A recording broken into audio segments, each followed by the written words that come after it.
अर्श, वरुण, सिया, मोना चारों अच्छे दोस्त थे और वो एक ही कंपनी में काम करते थे और उनकी हाल ही में नई नई शादी भी हुई थी। वरुण की पत्नी मोना थी, अंश की पत्नी सिया। वो चारों एक ही कंपनी में काम करते थे। कंपनी उन्हें काम के सिलसिले में अक्सर कहीं न कहीं भेजा करती थी। इस बार कंपनी उन्हें काम के सिलसिले में मनाली भेज रही थी। कंपनी का बॉस सिया, मोना, अंश, वरुण चारों को अपने केबिन में बुलाता है। वड़ी, तुम्हें पता है मैंने तुम्हें यहाँ किस लिए बुलाया है? चारों एक दूसरे की तरफ देखते हुए कहते हैं। नहीं सर, वड़ी, मैंने तुम्हें यहाँ इसलिए बुलाया है कि कंपनी तुम चारों को काम से मनाली भेजना चाहती है। ये सुनकर अंश, वरुण, सिया और मोना बड़े खुश हो जाते हैं। सर, आप कहीं मजाक तो नहीं कर रहे? सर, आप सही कह रहे हो। बड़ी, हाँ, मैं सही कह रहा हूँ। कंपनी तुम चारों को कंपनी एक्टिविटी के लिए मनाली भेज रही है और तुम सबको वहाँ जाकर काम करना होगा और तुम्हें आज रात ही निकलना होगा। सिया मनाली जाने के नाम से उछलने लगती है। चलो अच्छा है, इसी बहाने हमें वहाँ पहाड़ों पर जाने का मौका भी मिल जाएगा। वैसे भी जब से शादी हुई है हम हनीमून पर कहीं घूमने भी नहीं गए हैं। फिर सभी अपने घर जाकर पैकिंग कर ट्रेन में बैठकर मनाली के लिए निकल जाते हैं। मैं तो आज तक कभी किसी पहाड़ पर घूमने गई ही नहीं और मैं भी। कितना मजा आएगा ना पहाड़ देखने में। मैं तो पहाड़ देखने के लिए बड़ी एक्साइटेड हुए जा रही हूँ। बस अब जल्दी से हम पहाड़ पर पहुंच जाएं और अगले ही दिन वो चारों मनाली पहुंच जाते हैं। वाओ, कितना सुंदर नजारा है। मेरा तो मन कर रहा है कि अभी के अभी पहाड़ पर चढ़ जाओ। सही में मुझसे तो रुका ही नहीं जा रहा। फिर वो चारों अंश, मोना, सिया, वरुण कुछ देर वहीं पर आराम करते हैं। पता है रोहतांग जाने के लिए पहाड़ी रास्ता कितना मुश्किल है? इतना भी नहीं है।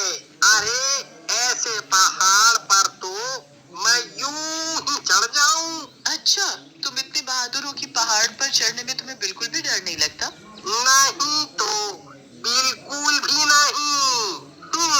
तो हो जाए पहाड़ पर सबसे पहले जाने की रेस। जो सबसे पहले पहाड़ पर पहुंचा वही जीतेगा। तो ठीक है, जो सबसे पहले पहाड़ पर पहुंचेगा वो जीतने वाले को मिलेगा इनाम में मेरी तरफ से एक बढ़िया सा डिनर। हाँ, ये ठीक है। जीतने वाले को मिलेगा हारने वालों की तरफ से शानदार डिनर। फिर वो चारों ट्रैकिंग के लिए रात का समय चुनते हैं और फिर जैसे ही रात होती है वो सभी ट्रैकिंग पर जाने के लिए अपने अपने रास्ते चुन लेते हैं। मैं इधर से जाता हूँ, वरुण तुम उधर जाओ। मैं इस रास्ते पर जाती हूँ, तुम वो सामने वाले रास्ते पर जाओ। फिर वो चारों पहाड़ पर जाने के लिए जंगल के रास्ते से जाते हैं। जंगल का रास्ता बेहद ही डरावना और भयानक था। फिर कुछ देर चलने के बाद अंश पहाड़ी वाले रास्ते पर पहुंच जाता है। वो पहाड़ी रास्ता बिल्कुल सुनसान था। वहाँ पर कोई इंसान तक दिखाई नहीं दे रहा था। अंश पहाड़ी रास्ते से आगे की तरफ चला जा रहा था। उसे सुनसान रास्ता देखकर बड़ा डर लग रहा था। ये कैसा अजीब रास्ता है? यहाँ तो कोई दिखाई भी नहीं दे रहा। उधर वरुण भी जंगल के रास्ते होते हुए पहाड़ी रास्ते पर पहुंच जाता है। पहाड़ी रास्ता इतना आड़ा तिरछा था कि देखकर ही डर लग रहा था। जरा सा पैर फिसला नहीं कि सीधा नीचे। कितना खराब रास्ता है। अगर गलती से भी किसी का पैर फिसल गया तो सीधा नीचे खाई में जाकर गिरेगा। ऊपर से यहाँ कोई दिखाई भी नहीं दे रहा। पता नहीं अंश, सिया, मोना कहाँ पर होंगे। कितना भयानक रास्ता है। यहाँ तो कोई भी नहीं है। मैंने इन लोगों की बात क्यों मान ली? इससे अच्छा तो मैं अंश के साथ ही आ जाती। सिया थोड़ी ही दूर गई ही थी कि तभी पीछे से कोई उसके कंधे पर हाथ रखता है। कौन है?